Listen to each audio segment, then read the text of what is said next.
갑자기 출장 나오는 바람에 선교 보고 준비도 제대로 안 되었고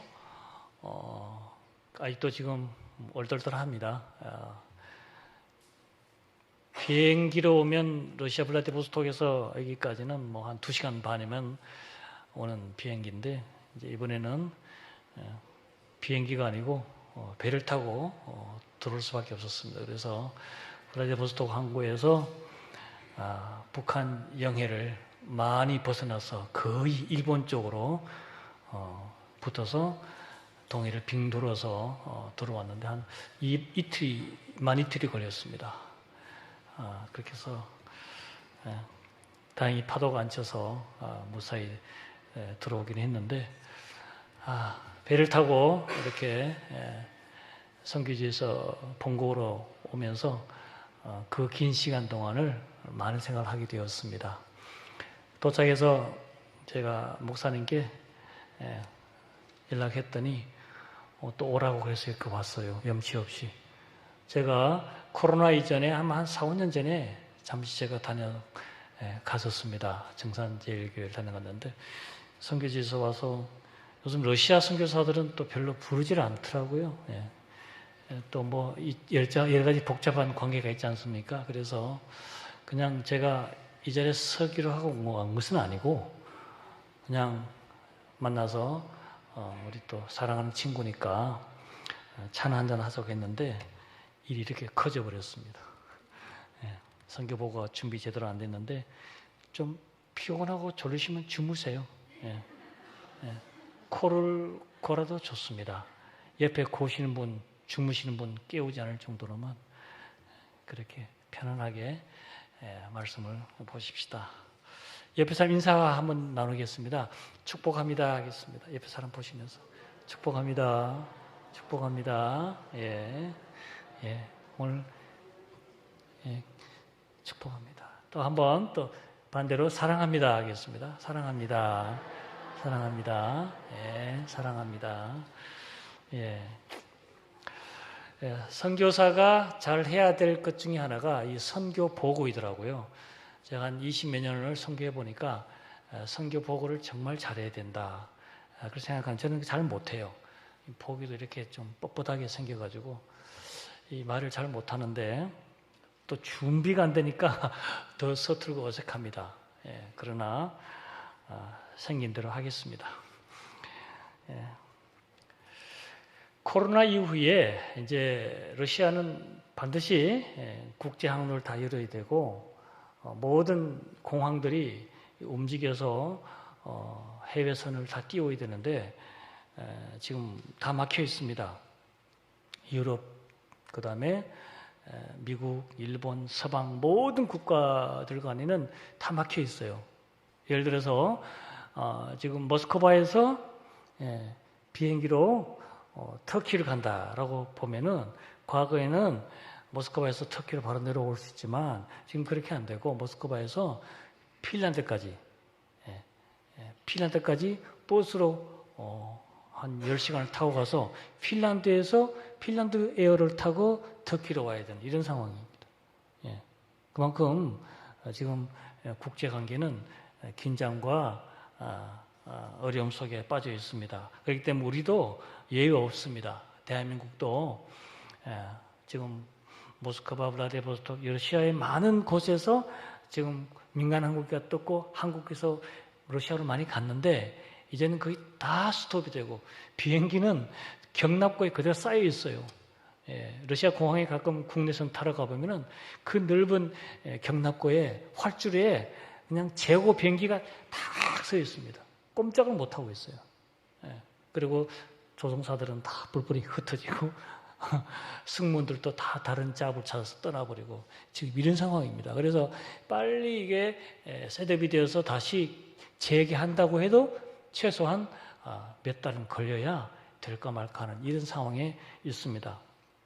그런데 다행히 블라디보스토크에는 옛날부터 한국과 블라디보스토크까지는 이제 배가 다닐 수 있는 곳이지 않습니까? 블라디보스토크 항구고 우리 한국에서도 속초 혹은 동해에서 이제 배가 다닙니다. 그 배로 과거에는 주로 뭐 중고 자동차, 한국에서 나는 그 뭐 컵라면, 라면 같은 거, 소비재, 화장품 이런 것들이 이제 배로 실어서 러시아의 블라디보스톡에 오면 거기서 이제 시베리아 횡단 열차를 타고 7박 8일 가서 모스크바까지 배달되는 겁니다. 예. 자, 그런 이제 배가 한 척이 있었는데 이제 그쪽으로 이제 사람도 타고 다니도록 허락이 되어서 유일하게 지금 그렇게 다니고 있습니다. 일본과는 아예 그냥 애초에 다 끊겨버리고 오직 유일하게 아시아권에서는 한국만, 우리만 이렇게 배가 다니고 있습니다. 그래서 2시간 반이면 오는 거리를 24시간, 뭐 거의 몇 배입니까? 엄청난 10배 이상의 시간을 투입하고, 또 이게 오래 오니까 그렇기도 하지만 모든 절차가 옛날부터 까다로워져서 비용도 훨씬 더 비쌉니다. 그래서 이런 상황이기 때문에 러시아 서민들은 얼마나 힘들겠습니까? 그렇습니다. 저는 배를 타고 이틀을 항해하면서 많은 생활을 했습니다. 과거 1884년에 한국 교회에 선교사가 들어올 때 일본에서 배를 타고 들어왔지 않습니까?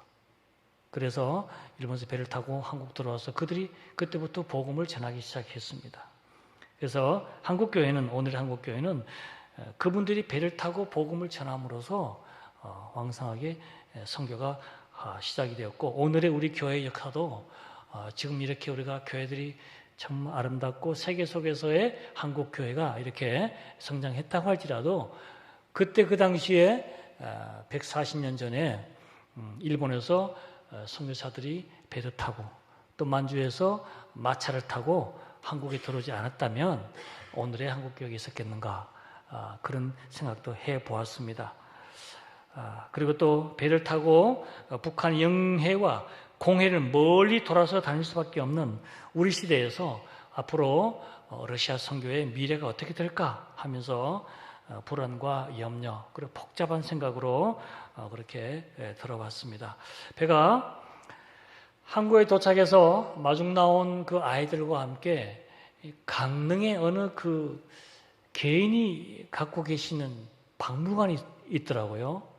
그 박물관에 들어가 봤는데 가니까 아주 유명한 그 아주 오래된 음향기기, 뭐 이런 음악 기기들을 전시하는 박물관이 있어요.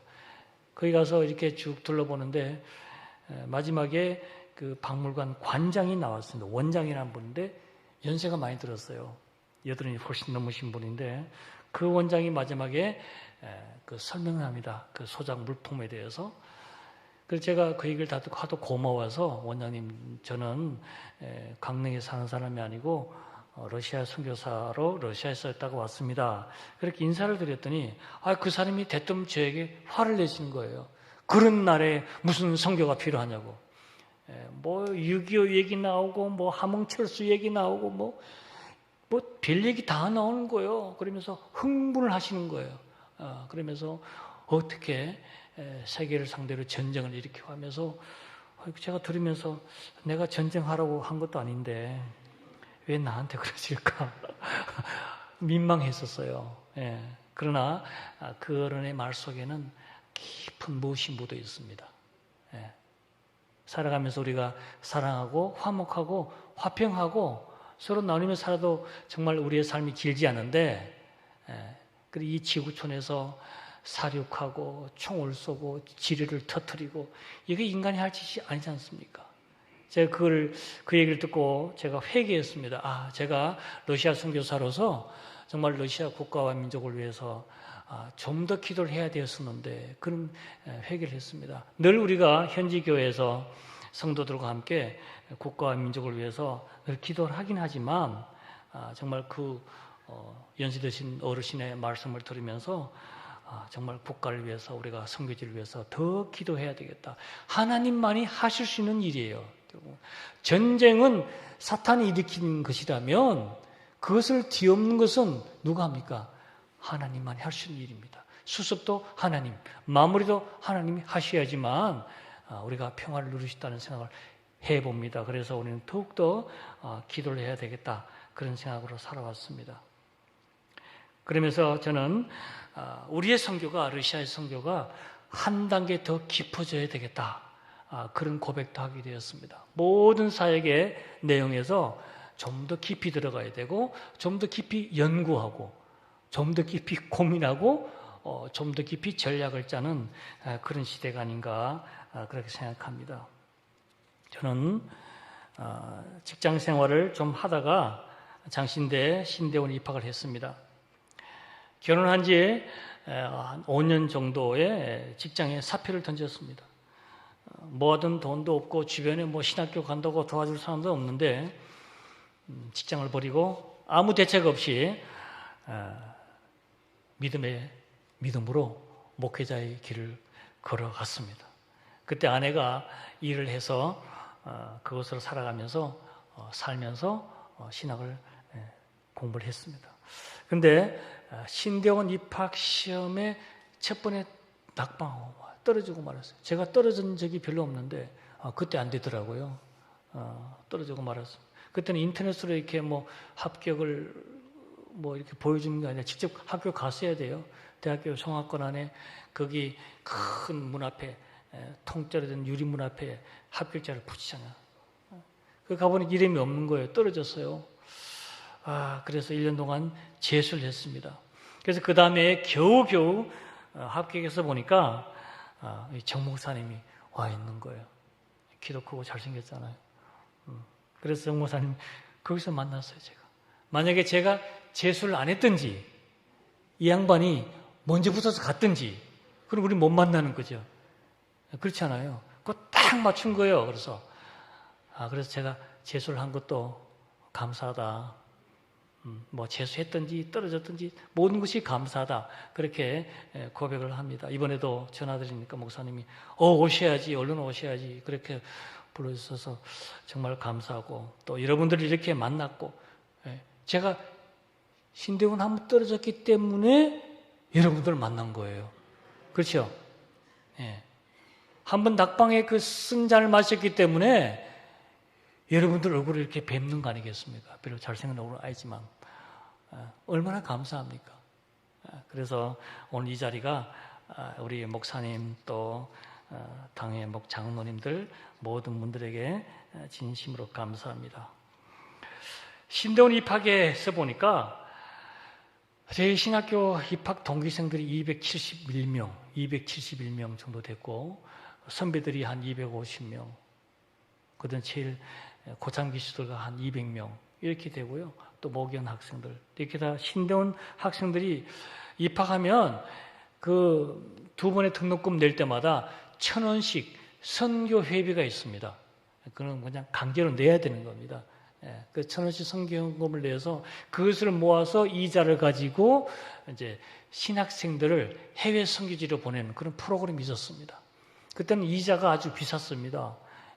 그래서 그 돈을 모아서 보냈는데 제가 직장 생활 좀 하고 들어갔더니 우리 동급생들이 저보고 그 일을 좀 하라고 그래서 제가 학교 수업 마치면 남아서 학생들을 선발해서 이제 선교지로 보내는 일을 해보니까 신학교 다닐 때 그 1년간 해외 선교 경험이 너무 중요한 거예요.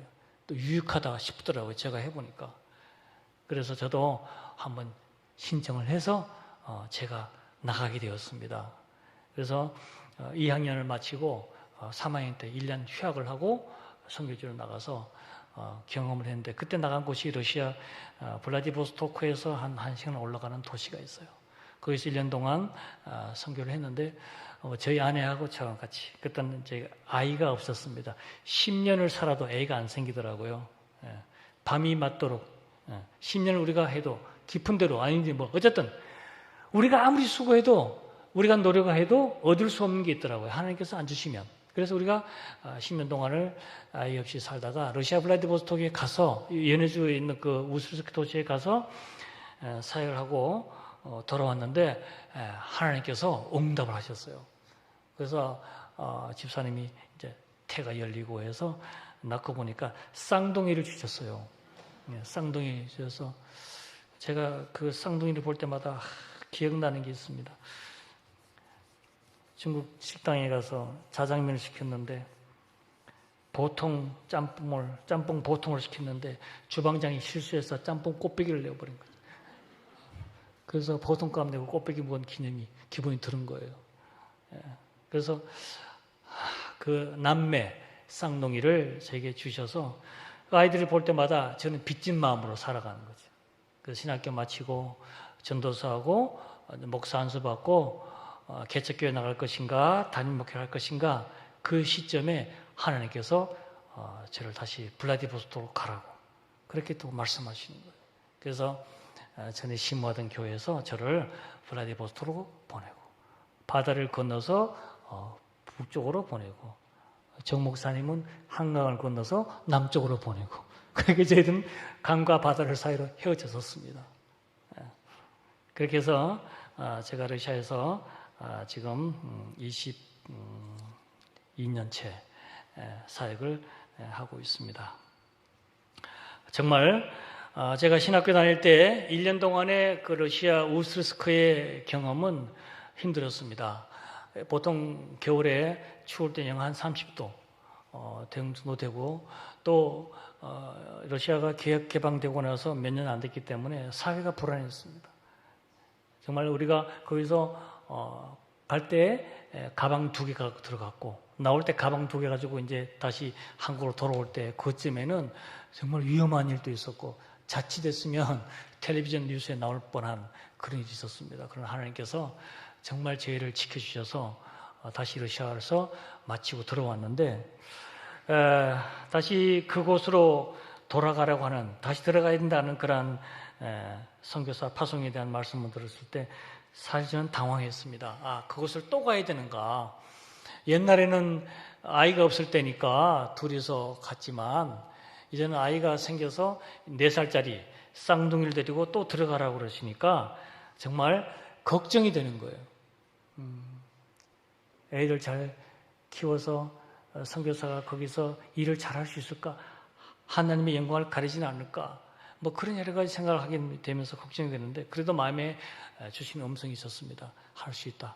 가라고 하신 말씀이 들리는 겁니다. 그래서 다른 그 전임 목회지로 갈 수 있는 곳도 다 버리고 교회 개척의 기회도 제 순서로 왔는데 그것도 다 하나님께서 접게 하시고 러시아로 떠나게 하셨습니다.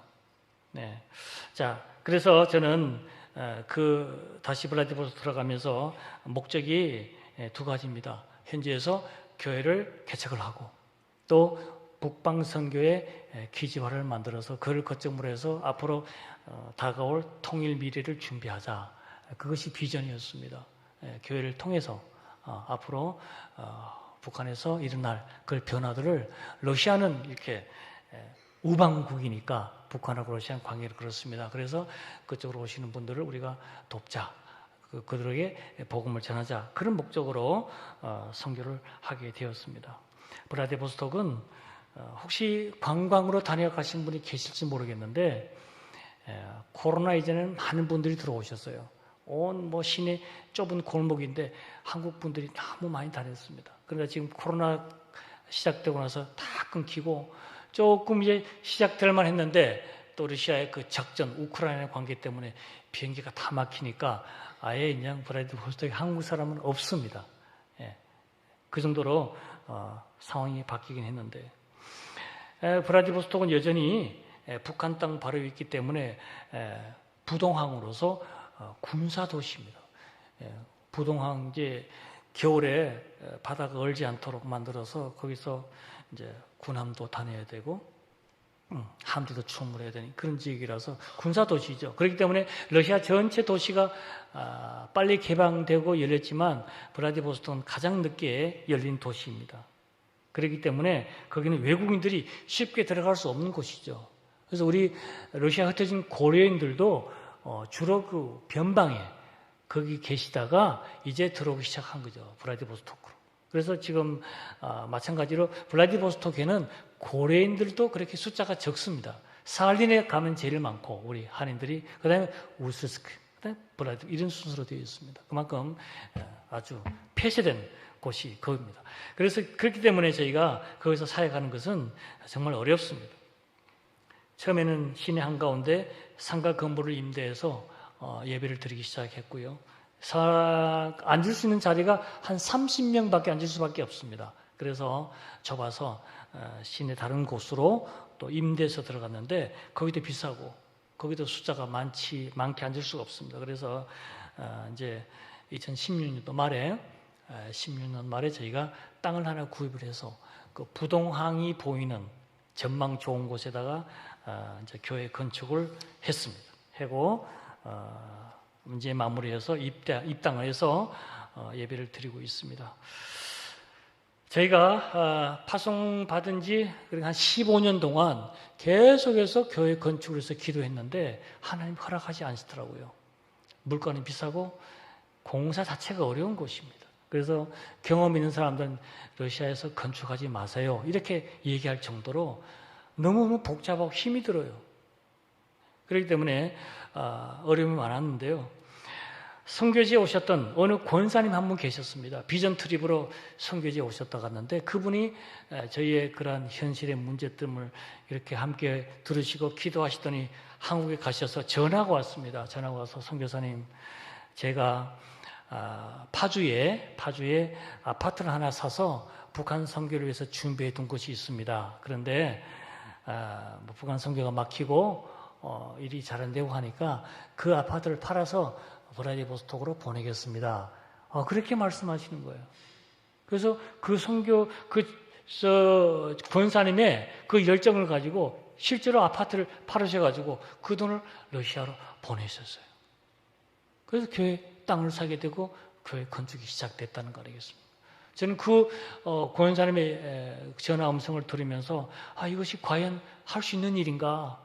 정말 이것도 특별한 부흥회에 가서 어떤 특별한 분들의 간증으로만 하는 얘기를 들었는데 실제로 그 권사님이 그렇게 말했을 때 처음엔 제가 그걸 잘 믿어지지가 않았습니다. 그러나 그 권사님의 열정으로 시작이 되었습니다. 그리고 그렇게 해서 시작된 일이 이제 저희 교회가 건축인데요. 여기는 물론 저희 쌍둥이들이 남매가 이제 대학을 진학하기 위해서 모았던 돈들과 또 제가 들었던 총회 목회자 연금 있죠. 연금. 그 대출을 뽑고 그 다음에 또 저를 위해서 기도하시는 분들은 또 기도하고 나서 또 헌금을 보내시고 그렇게 하고 물론 후원교회 지원이 컸지요. 그러나 항상 건축은 예산이 늘 부족하더라고요. 저는 건축 처음 해봤는데 이만큼 하면 되겠다 싶으면 이만큼 늘어나고 100원 하면 되겠다 싶으면 그 200원이 되어버리고 이런 일이 비일비재한 거예요. 늘 부족한 거죠. 그래서 어떤 성도님은요. 암 진단을 받고 암 진단 받으니까 보험금이 나오는 것 같아요. 그 보험금을 또 선교지에 보냈더라고요. 암 진단 받으면 그거 치료해야 될 돈 아니겠습니까? 그 다음에 또 병원에서 치료가 났는데 보험료 받아서 보내고 또 받은 유산을 또 받아서 보내기도 하고 손녀 대학 진학 입학금으로 준비했던 돈을 또 보내시는 할머니 권사님도 계시고 아이들 장학금 받았다고 보내고요. 정말 말할 수 없는 그런 은혜들이 있더라고요. 저를 후원하는 교회 말씀하면 다 아실 만한 교회예요. 제법 있어요.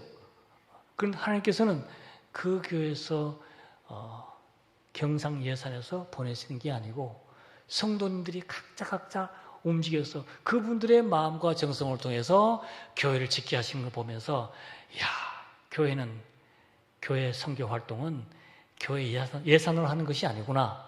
그런 걸 제가 배웠어요. 정말 하나님의 은혜가 엄청나게 크다는 것을 저는 일을 하면서 배웠고 저는 그 일을 하면서 많이 성숙했습니다.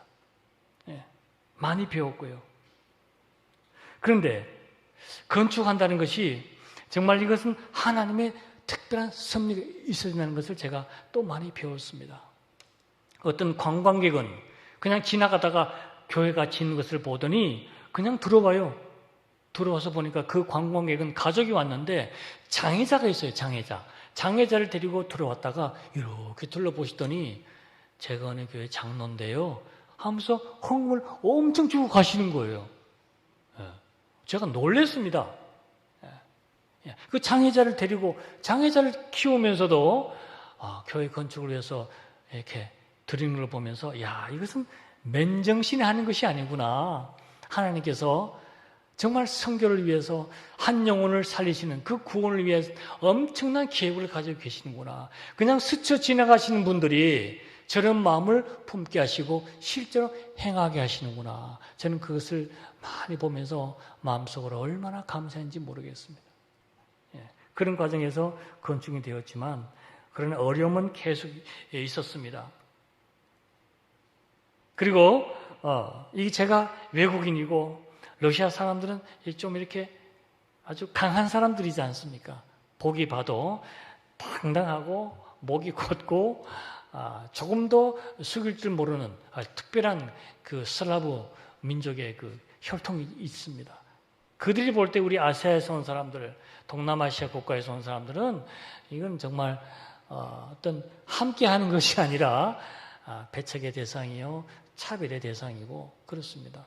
특히 거기다가 목사, 선교사는 더 우습죠. 어리버리해 보이는 거 자기들 볼 때는. 정말 다루기 쉬운 사람들입니다. 그래서 그들에게도 정말 여러 가지 어려움도 많았고 또 건축을 계약하고 공사를 계약할 때는 계약서에서 발주자는 저예요. 발주자는 저.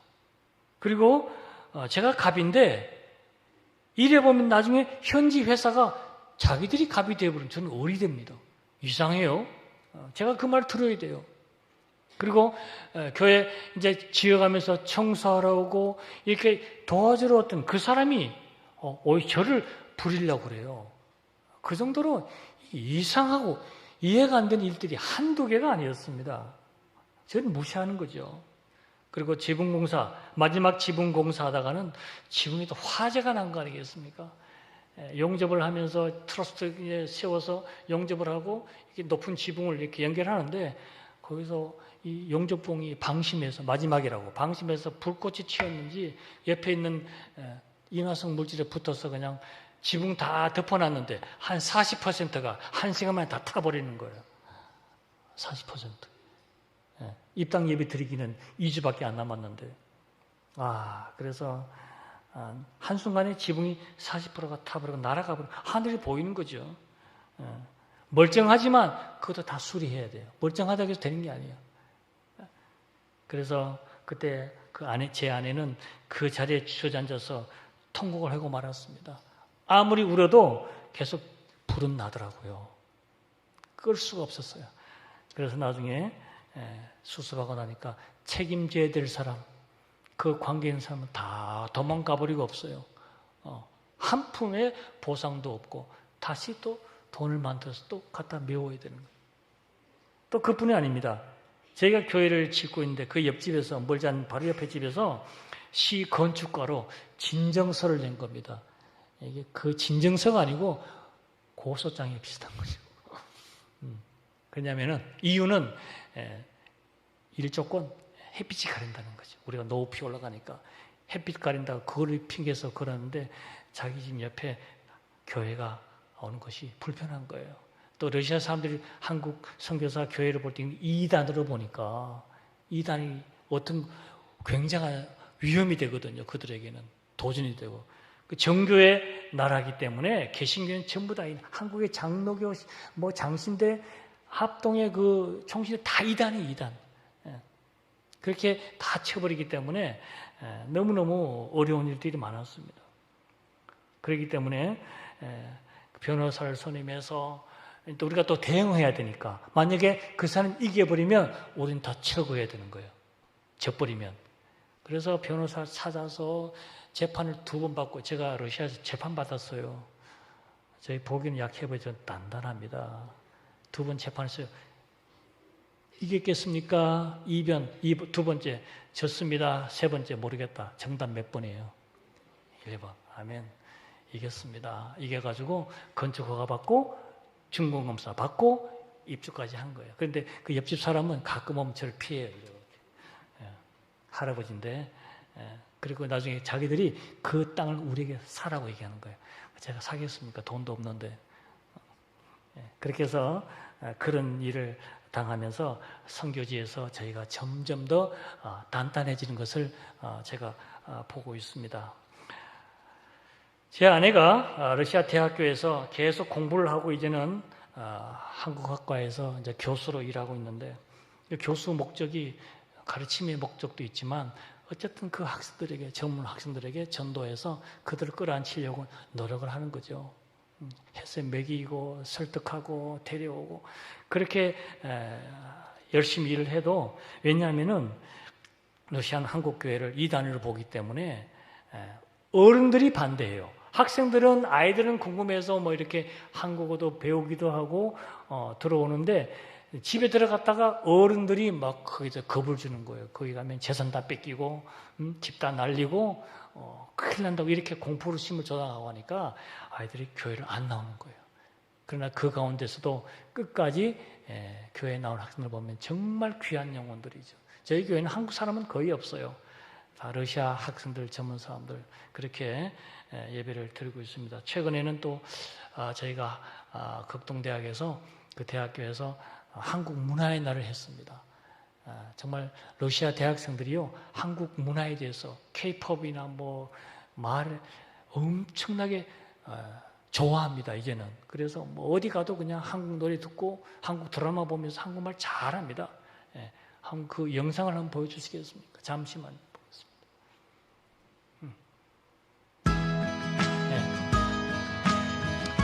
이게 대학교입니다. 러시아 학생들이 저렇게 사물놀이 해요. 배워서. 춤을 추는 것 같은데 저는 잘 모르겠어요. Another day with the sunny sky, trying to light my way, but I'd rather be in the dark. I feel all the romance in the stars, surrounded by the universe with the moon and Mars. I feel it. Will you stay with me under the moonlight? We'll be magical as we dream. You won't know till you try.